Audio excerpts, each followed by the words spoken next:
Hi, my name is Crystal King, and I'm the HubSpot Academy social media professor.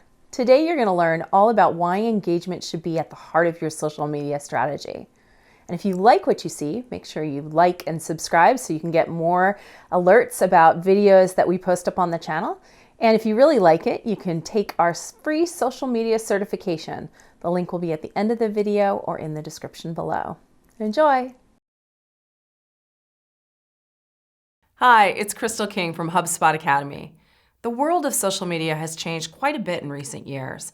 It used to be that if you published a message on a social channel, your audience would see it. But now, with so many users and so many posts, plus network algorithms that don't favor brands, it's more difficult than ever to use social media as a channel to just share content. Clicks are no longer easy to acquire. Networking and engagement matters because anytime you have a conversation with someone, whether it's online or in person, there needs to be this give and take. Have you ever been on a first date where that other person just talked about themselves the entire time, didn't care about you, didn't want to talk about you at all? You never want to see that person again. It's the same thing with brands. If a brand is just talking at you and you try to talk back to them and they don't engage, they don't like, they don't comment, that's a problem. And it also means that those people are going to stop engaging with you. Those likes are going to stop, those comments are going to stop because they realize that you don't care and you don't see it. This means that it's time to shift focus and start looking at social media as what it's best used for, building meaningful one-to-one relationships. It's quite simple, really. Listen to and engage with your customers and prospects directly. People want to talk to people, not brands.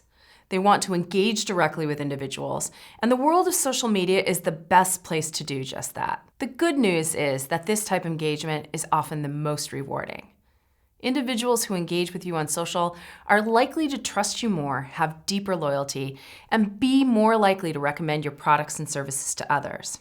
Let's hear from one of our industry experts. The way we see Popeye's customer service and fan engagement, it's pretty different, right? So customer service, we're always trying to answer any specific questions or any specific demands that the customers are putting on social media that they require an immediate answer and an immediate attention, right? So the way we handle those inquiries it's really different in the way that we handle fan engagement, right? So fan engagement, it's always more lighthearted, it's always more fun, and it's always more proactive from our side, right? While the customer service, it tends to be always more reactive to how guests are putting their requests or their needs or their experiences on social media. Engaging directly with your audience is the heart of your social media strategy. It's the feel-good, let me take care of you, let's work together strategy.